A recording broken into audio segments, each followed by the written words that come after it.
नमस्कार साथियों, स्वागत है आप सभी का एकलव्य पीसीएस में। साथियों, आज के वीडियो में हम बात करने जा रहे हैं कि वो सभी विद्यार्थी जो 12th पास कर चुके हैं या 12th पास करने के बाद पैट के थ्रू विभिन्न एग्जाम्स की तैयारी करना चाहते हैं, तो उन्हीं में से बहुत सारे लोग ये जानना चाहते हैं कि आखिरकार हम ग्राम विकास अधिकारी या ग्राम पंचायत अधिकारी किस तरीके से बन सकते हैं। आज इसी के बारे में टोटल चर्चा करेंगे। अपने बारे में बता दूं, मेरा नाम है निशित मिश्रा और मैं वर्तमान में ग्राम विकास अधिकारी के पद पर कार्यरत हूं। तो साथियों, बात करेंगे कि आखिरकार ये पोस्ट क्या है, इसका सिलेबस क्या होता है, योग्यता क्या होती है। इन्हीं सब मुद्दों के बारे में आज की इस क्लास में हम लोग बातचीत करेंगे। तो सबसे पहले तो अगर मैं आपको बताऊं कि आखिरकार ग्राम विकास अधिकारी या ग्राम पंचायत अधिकारी क्या चीज़ है ना, तो चलिए थोड़ा सा इनके पोस्ट के बारे में बात कर लेते हैं। पहले तो देखो, अगर हम बात करें ग्राम विकास अधिकारी की, तो इसको कहा जाता है VDO, विलेज डेवलपमेंट ऑफिसर, और ये होता है VPO, विलेज पंचायत ऑफिसर। दोनों ही, चाहे आप बात करो VPO की या बात करो VDO की, दोनों ही सेम ही पोस्ट है। मैं आपको बता दूं, कोई दोनों में अंतर नहीं है। चाहे आप VPO की बात करो चाहे VDO की बात करो, दोनों बिल्कुल सेम है। अंतर किस चीज का है? अंतर है विभाग का, है ना। जैसे जो ग्राम विकास अधिकारी होता है, ये होता है विकास विभाग का, ठीक है। इसका जो डिपार्टमेंट है वो कौन सा है? विकास विभाग, ठीक। और जो ग्राम पंचायत अधिकारी होता है, इसका जो विभाग है वो है पंचायती राज। तो दोनों में बस केवल विभाग का फर्क है, केवल विभाग का अंतर है। ये पंचायती राज विभाग का है और ये विकास विभाग का है। बाकी दोनों के काम बिल्कुल सेम है, दोनों एक ही काम करते हैं। दोनों की पोस्टिंग जो है वो पंचायत स्तर पर ही होती है, चाहे आप VPO हो या VDO हो, दोनों की पोस्टिंग पंचायत लेवल पर ही होगी। दोनों में कोई अंतर नहीं है, ठीक है। तो सबसे पहले हम बात करते हैं इसकी योग्यता क्या है ना। सबसे पहले बात करेंगे इसकी योग्यता क्या है। अगर कोई व्यक्ति बनना चाहता है ग्राम पंचायत अधिकारी या ग्राम विकास अधिकारी, तो इसकी योग्यता क्या है। देखो, सबसे पहले तो जो इसकी योग्यता है वो है 12th, 12वीं इस समय तक। लेकिन मैं आपको बता दूं, आने वाले समय में ये योग्यता 12th से बढ़कर के स्नातक हो जाएगी। उसका कारण ये है कि हमारे जितने भी पड़ोसी राज्य हैं, चाहे उत्तराखंड हो चाहे राजस्थान हो, इन सभी में जो VDO है या VPO है, इसकी योग्यता स्नातक है। क्योंकि काम बहुत सारे करता है, ये बहुत सारे कामों को अंजाम देता है, तो इसलिए इसकी योग्यता स्नातक रखी गई है। लेकिन वर्तमान में यूपी की बात करेंगे तो वर्तमान में यूपी में इसकी योग्यता इंटरमीडिएट है। बल्कि इसके साथ आपको एक योग्यता और लेनी पड़ती है, जो कि है साथियों CCC की, ठीक है। आपको 12वीं पास करना होगा। 12वीं पास करने के बाद आपके पास CCC का डिप्लोमा भी होना चाहिए, जो 3 माह का होता है, जो आप लोग सब लोग जानते हैं, ठीक है। ये दोनों अगर आप योग्यता रखते हो तो फिर आप इसके लिए योग्य हो जाओगे, इसका फॉर्म भरने के लिए आप योग्य हो जाओगे। एक चीज और याद रखना, जो काफी सारे लोग गलती कर देते हैं, वो ये, जैसे 12वीं तो उन्होंने पास कर लिया है ना, या BA में या BSc में एडमिशन ले लिया, और फिर जो है वो तैयारी करना स्टार्ट कर देते हैं, ठीक है। अब मान लीजिए वैकेंसी आई, पैट उन्होंने पास कर लिया, वैकेंसी आई, और फिर वो सोचते हैं कि जब वैकेंसी आ जाएगी तब हम CCC करेंगे। जैसे उदाहरण के लिए मान लीजिए 1 जून को वैकेंसी आई साहब, ठीक है। तो इंटरमीडिएट तो मान लीजिए उन्होंने 2025 में ही पास कर लिया, लेकिन CCC नहीं किया। अब वो क्या सोचते हैं कि अभी 1 जून को वैकेंसी आई है तो अब हम CCC कर लेते हैं, ठीक है। वो ऐसा सोचते हैं कि अब हम CCC यहाँ पर कर लेते हैं।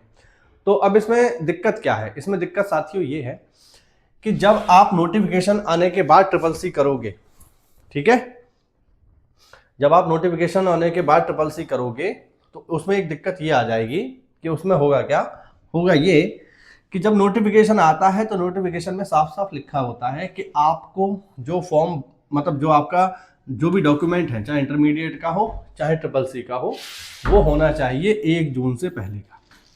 अब मान लो 1 जून को वैकेंसी आई, फिर आपने CCC किया। अब CCC 3 महीने की है, इसका फाइनल रिजल्ट कब आएगा? इसका फाइनल रिजल्ट आएगा अगस्त में या सितंबर में आया, मान लीजिए आपने जुलाई से किया तो इसमें दिक्कत ये आएगी कि जब आपका रिजल्ट आएगा ना फाइनल, तो उस पर डेट लिखी होगी सितंबर 2026 की।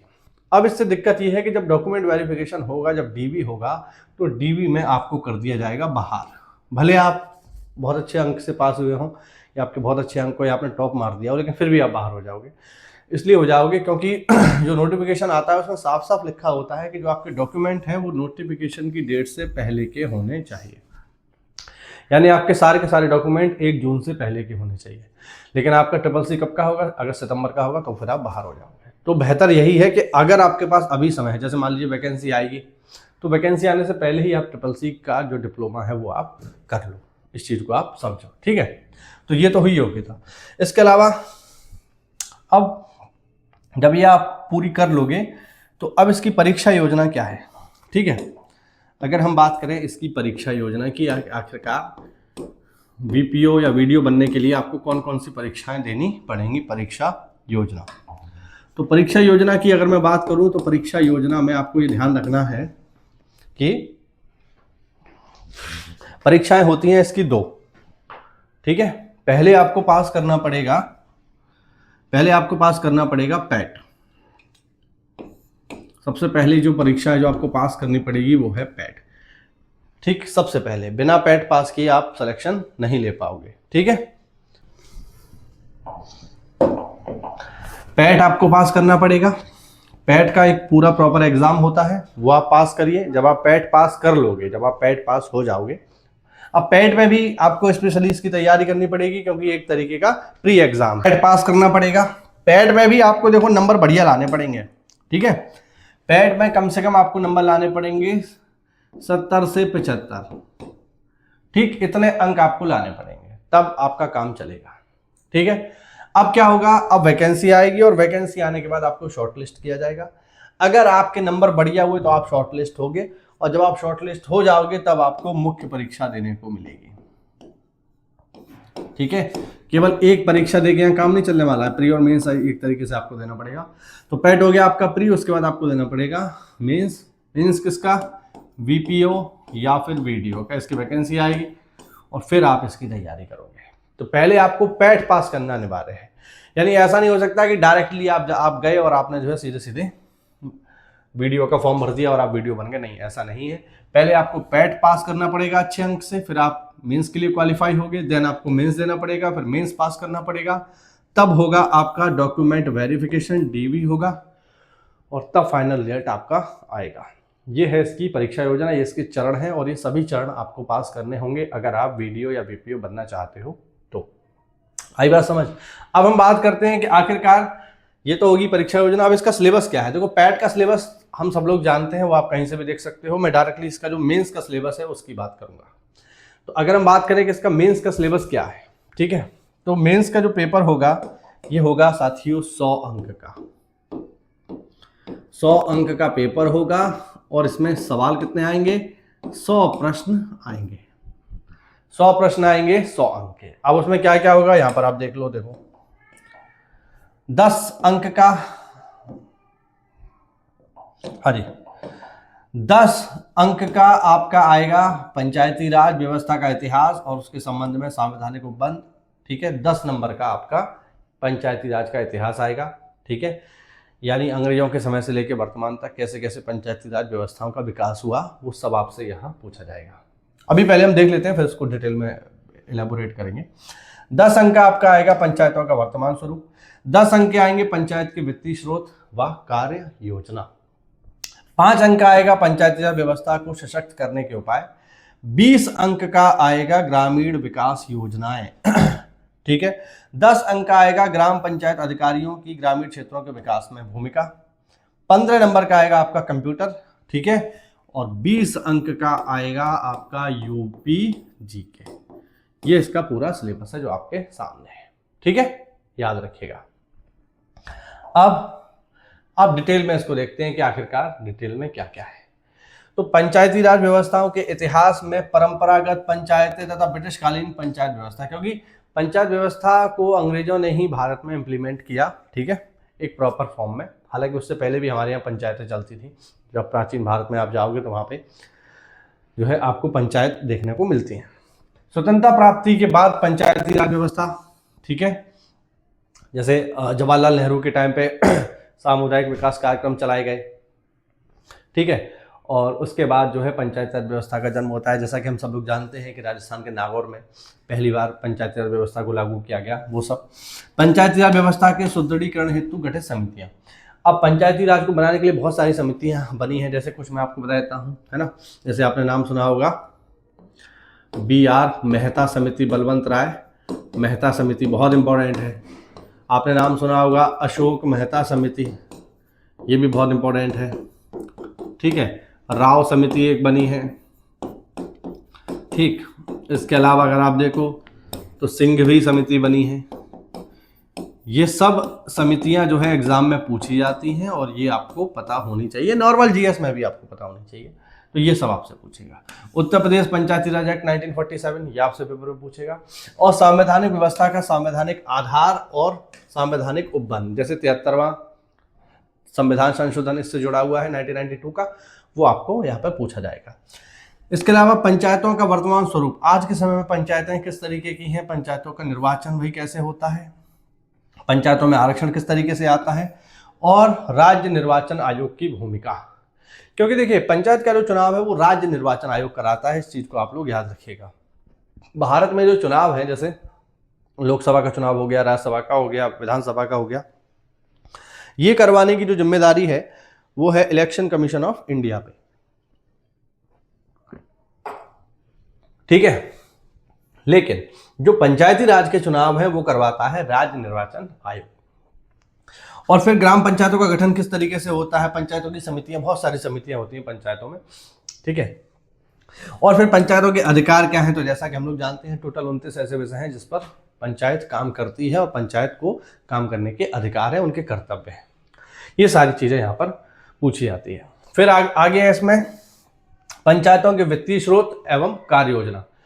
तो पंचायत पे पैसा कहाँ से आ रहा है, तो देखो पंचायत पर जो पैसा है वो मेनली 3 तरीके से आता है। ठीक है, थोड़ा सा आपको बता देता हूं मैं। पंचायतों में पैसा आता है 3 तरीके से। एक सेकंड, 3 तरीके से। ओहो, एक तो मेरे को चलाना कम आता है यार। ये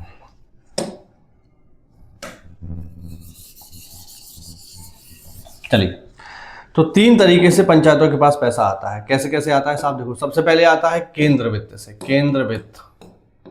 दूसरा आता है राज्य वित्त से। ठीक है, और तीसरा पैसा होता है OSR, ओन सोर्स रेवेन्यू, है ना। स्पेशल ग्रांट भी एक तरीका होता है, लेकिन मेनली जो पैसा आता है वो इन्हीं दोनों से आता है। ये है 15 फाइनेंस कमीशन, ये है 5th फाइनेंस कमीशन, और ये दोनों ही अब खत्म हो चुके हैं, अब नए फाइनेंस कमीशन देखने को मिलेंगे। ठीक है, तो यहां से पैसा आता है, यानी कुछ पैसा हमें केंद्र सरकार देती है, कुछ पैसा राज्य सरकार देती है।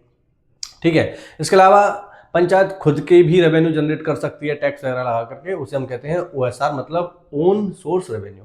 तो यही सब है ना। पंचायत स्तर पर संग्रहित किए जाने वाले कर, मैं आपको बता दूं पंचायत टैक्स भी लगा सकती है और टैक्स लगा सकती है और लगाती भी है। कई सारी जगह टैक्स जो है लगाती है। जब हमारी ट्रेनिंग चल रही थी तो हमें ऐसी ऐसी पंचायतें दिखाई गई जो टैक्स लगा रही हैं और टैक्स कलेक्ट भी कर रही हैं। जैसे स्वच्छता शुल्क लगाया जा सकता है। मान लीजिए आपके गाँव में जो है कोई फैक्ट्री खुली हुई है तो उस पर पर्यावरण शुल्क लगाया जा सकता है और वो फैक्ट्री देगी, क्योंकि पंचायत जो है एक स्वतंत्र संस्था की तरह कार्य करती है। अगर पंचायत ने ये तय कर लिया अपनी खुली बैठक में कि इस पंचायत में आने वाली, इस पंचायत क्षेत्र में आने वाली फैक्ट्री पर शुल्क लगेगा, टैक्स लगेगा, तो उस फैक्ट्री को वो शुल्क देना ही होगा, अनिवार्य है, उससे आप मना नहीं कर सकते फिर। तो ये सारे काम कर सकते हैं। ठीक है, इसके अलावा राज्य वित्त, केंद्र वित्त, ये सारी की सारी चीज़ें मैंने जो है आपको बताई वही है। ठीक है, तो इस तरीके से ये है। इसके अलावा परफॉर्मेंस ग्रांट स्कीम है, यानी जैसे जो पंचायतें जो हमारे SDG हैं उनमें जो बेहतर कार्य करती हैं तो उन पर जो है ग्रांट देने की बात होती है। इसके अलावा ग्राम पंचायत विकास योजना, और इसमें एक चीज़ और थी, वो थी पंचायत की विकास योजना में GPDP। ठीक है, GPDP मतलब ग्राम पंचायत डेवलपमेंट प्लान। अब इसमें क्या होता है, पूरी साल का जो है हम लोग लेखा जोखा तैयार करते हैं कि एक साल में हमें पंचायत में क्या क्या काम कराने हैं। ठीक है, पूरी लिस्ट बनाई जाती है, उसी के आधार पर पंचायत का विकास होता है। तो ये सब आपसे पेपर में पूछा जाएगा। और ये सब मैं आपको बता दूं, सिलेबस जो डिज़ाइन हुआ है ये जो एक्चुअल में चीज़ें हैं पंचायत में उसी के आधार पर डिज़ाइन हुआ है। पहले क्या था सिलेबस, पहले मैथ पूछ रहा है या रीजनिंग पूछ रहा है तो उसे आप कहाँ इस्तेमाल करोगे, आप समझो इस चीज़ को, आप कहाँ यूज़ करोगे उसे, पंचायत में कहीं काम ही नहीं आएगा। लेकिन अब जो सिलेबस है वो पंचायत में काम आएगा, वो नॉलेज है, क्योंकि ये नॉलेज वैसे आपको ट्रेनिंग में दी जाती थी, लेकिन अब आपको यहीं आपको आधा जो है पता चल जाएगा, तो आपको प्रॉपर समझ रहेगी कि आपको क्या काम करना है। इसके अलावा पंचायत सिटीजन चार्टर, पंचायत सचिवालय, प्रत्येक पंचायत में एक पंचायत सचिवालय होता है जिसे हम पंचायत घर कहते हैं, और पंचायत सहायक की भूमिका, ये बहुत ही इंपॉर्टेंट चीज़ है। मैं आपको बता दूं, जैसे जो ग्राम पंचायत अधिकारी होते हैं या ग्राम विकास अधिकारी होते हैं, इनकी सहायता के लिए इन्हें पंचायत सहायक मिलता है ना। तो अभी इसमें स्थिति क्या है, देखो मान लीजिए जब आप नई नई नौकरी में जाओगे तो आपके पास पंचायतें कम रहेंगी, 2 रहेंगी, 3 रहेंगी, 4 रहेंगी, लेकिन जैसे जैसे समय बीतेगा तो पंचायतें बढ़ती चली जाएंगी। अब हो सकता है आपके पास 10 पंचायतें आ जाएं, 15 पंचायतें आ जाएं। अब 10 पंचायतें हैं या 15 पंचायतें हैं तो फिर ये संभव नहीं है कि आप अकेले सारा काम कर लो, पॉसिबल नहीं है। तो प्रत्येक पंचायत पर आपको सहायता करने के लिए एक पंचायत सहायक दिया जाता है। केवल पंचायत सहायक नहीं, इसके अलावा रोजगार सेवक भी आपको मिलता है जो आपके अधीन कार्य करता है। इसके अलावा सफाई कर्मी भी मिलते हैं जो आपके अधीन कार्य करते हैं। लेकिन इन सब में सबसे महत्वपूर्ण भूमिका किसकी है? पंचायत सहायक की है। पंचायत सहायक ही एक्चुअल में गांव का सारा कार्य करता है, क्योंकि आप तो गांव में जानते नहीं किसी को, आप तो नए हैं भाई, आपकी पोस्टिंग होगी, आपको कौन जानेगा, लेकिन उस व्यक्ति को पूरे गांव की जानकारी होती है। तो ये आपका बहुत ही इंपॉर्टेंट हैंड होता है और एक्चुअल में सारी की सारी काम जो है पंचायत स्तर के वो इन्हीं के माध्यम से ही होते हैं। तो ये हमारा बहुत इंपॉर्टेंट हैंड है, एक हमारा सहयोगी है ग्रामीण स्तर पे, जो हमें बहुत सहायता उपलब्ध करवाता है पूरे गांव के बारे में। यानी अगर ये ना हो तो शायद हम काम नहीं कर पाएंगे। ठीक है, तो बहुत ही महत्वपूर्ण अंग है पंचायती राज व्यवस्था में पंचायत सहायक, और इनकी जो नियुक्ति होती है वो गांव से ही होती है। गांव में जो व्यक्ति सबसे ज़्यादा पढ़ा लिखा समझदार होता है उसकी मेरिट बनती है और फिर जो है खुली बैठक करके इनको नियुक्त किया जाता है। हालांकि इसमें समस्या ये है कि इनका वेतन काफ़ी कम है, मात्र 6,000 रुपये इनका वेतन है, जो कि मुझे लगता है बढ़ना चाहिए, लेकिन ये शासन स्तर की बातें हैं तो हम इसमें कुछ नहीं कर सकते। इसके अलावा कॉमन सर्विस सेंटर, प्रत्येक पंचायत पर CSC बनाने की जो है व्यवस्था है। अब जो पंचायत सहायक होते हैं कंप्यूटर चलाना जानते हैं, तो यहाँ पर इनकी व्यवस्था कर दी गई है कि आप CSC बनाओ, कंप्यूटर सेंटर बना लो, और कंप्यूटर सेंटर पर आप जो बेसिक सुविधाएं हैं कि आय प्रमाण पत्र बनाने के लिए आवेदन कर दिया, जन्म प्रमाण पत्र, मृत्यु प्रमाण पत्र, तो यहाँ से भी आप इनकम कर सकते हो। ये पंचायत की योजना है। इसके अलावा परिवार रजिस्टर, जन्म मृत्यु पंजीकरण, जन कल्याणकारी योजनाओं का क्रियान्वयन, ये सब आपको कराना होगा। प्रत्येक परिवार में एक परिवार रजिस्टर, मतलब प्रत्येक पंचायत में एक परिवार रजिस्टर होता है जिसमें उस पूरी पंचायत की जानकारी होती है। और प्रत्येक पंचायत के जो ग्राम पंचायत अधिकारी या ग्राम विकास अधिकारी होते हैं वो होते हैं जन्म मृत्यु रजिस्ट्रार। आपके गांव में कोई पैदा हुआ तो आपको उसका जन्म प्रमाण पत्र बनाना है, गांव में कोई मर गया तो आपको उसका मृत्यु प्रमाण पत्र बनाना है। दोनों पर ही आप ही के साइन होंगे और वो हर जगह मान्य होगा।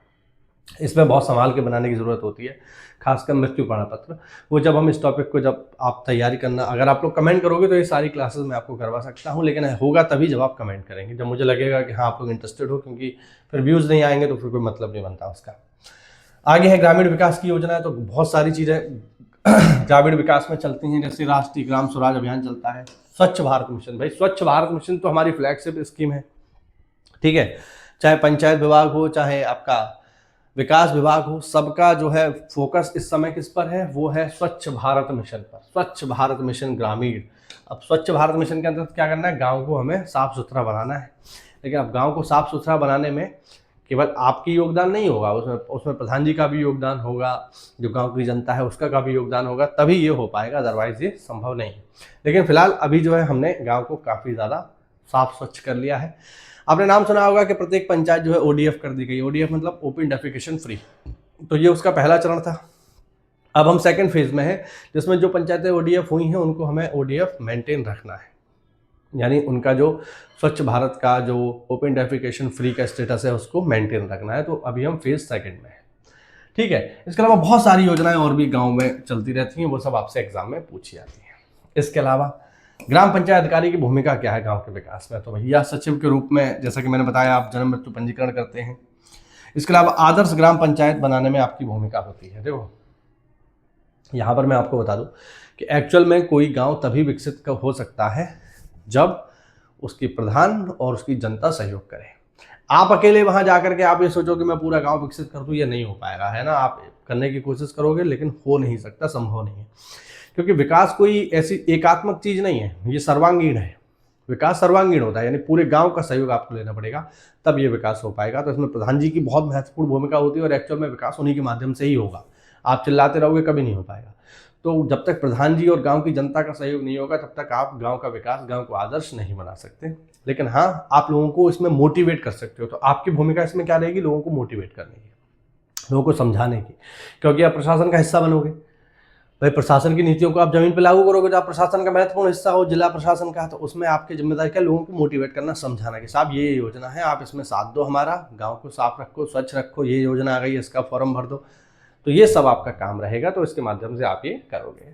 इसके अलावा देखिए कंप्यूटर पूछा जाता है, तो इसमें तो आप लोग पढ़ लेना, इसमें मेरे एक्सप्लेन करने की कोई चीज़ नहीं है। एक्चुअल में लोगों को समझ ऊपर वाली चीज़ें ही नहीं आती हैं कि पंचायती राज का सिलेबस क्या है। बाकी देखो यूपी जीके है और कंप्यूटर है, तो ये तो सबको पता ही है, इसमें मुझे लगता नहीं कि नई चीज़ इसमें बताने वाली कुछ है।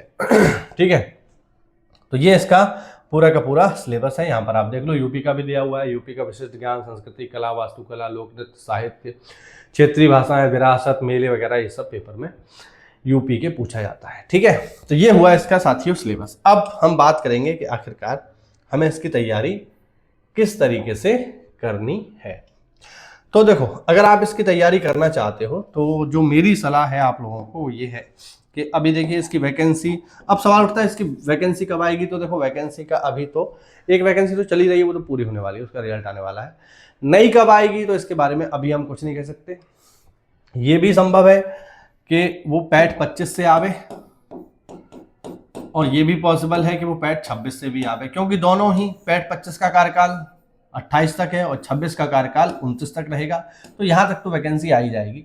तो चाहे आपने पैट 25 पास कर लिया है तो भी आपको भर्ती देखने को मिलेगी, और पैट 26 अगर आप पास कर लोगे तब भी आपको देखने को मिलेगी। तो वैकेंसी तो आनी ही है, और अच्छे खासे पदों पर वैकेंसी, 3 से 4 हज़ार पदों पर वैकेंसी आपको देखने को मिलेगी, है ना।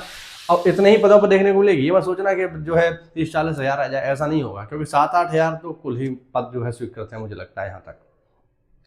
तो इतने पदों पर आपको वैकेंसी देखने को मिलेगी। अब हमें करना क्या चाहिए इस समय पे, तो अगर आप बनना चाहते हो ग्राम विकास अधिकारी या ग्राम पंचायत अधिकारी, तो आपको करना क्या है, आपको करना है ये कि इस समय पर अगर आप खाली बैठे हैं और पैट की भी तैयारी कर रहे हैं, क्योंकि पैट पहले देना पड़ेगा आप, तो पैट को पहले फोकस करो आप। उसके साथ साथ अगर आप चाहो तो 2 चीज़ें आप अच्छे से पढ़ लो। पहली चीज़ है कंप्यूटर, इसको आप अच्छे से पढ़ना प्रारंभ कर सकते हो, और दूसरी चीज़ है भैया यूपी जीके। ये आपके 35 अंक हैं, इनको आप अगर चाहो तो अभी से इनकी तैयारी शुरू कर सकते हो, अच्छे से इनको पढ़ सकते हो, और ये आपको काफ़ी हेल्प करेंगे एग्जाम में। बाकी जो आपके 65 अंक बचे है ना, अभी आप काय पे फोकस करो, अभी आप फोकस करो पैट पे, क्योंकि बिना पैट पास करे आप यहाँ तक पहुंचोगे ही नहीं, ये प्री परीक्षा है। तो पहले आप पैट पे फोकस करो, पैट जब आप पास हो जाओ तो फिर आप इन 35 अंक पर आप फोकस करिए, ठीक है।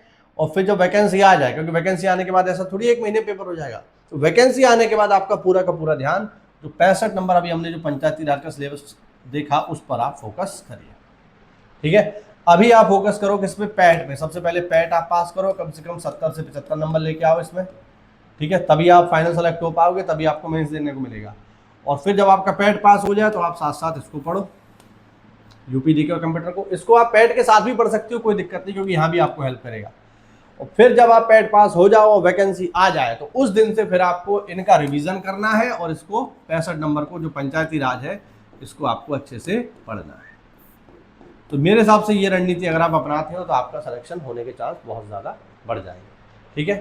तो इस तरीके से आपको तैयारी करनी है। अब भी कोई सवाल रह गया हो तो मेरे टेलीग्राम चैनल से जरूर जुड़ो, वहाँ पर आप मुझसे डायरेक्टली बात कर सकते हो। कोई सवाल हो, कोई डाउट हो तो आप मुझसे पूछ सकते हो। और अगर आप लोग कमेंट करोगे, अच्छे खासे मेरे पास कमेंट आ जाते हैं, ठीक है, 100-200 कमेंट आ जाते हैं, तो मैं इसकी रेगुलर क्लास भी स्टार्ट कर दूंगा, ठीक है। तो अच्छे से तैयारी करो, मेहनत करो, और बस जीवन में सफल हो भाई। एक सरकारी नौकरी ले लो, इससे बढ़िया बात और क्या हो सकती है। मिलते हैं अगली क्लास में, तब तक के लिए जय हिंद, जय भारत, वंदे मातरम।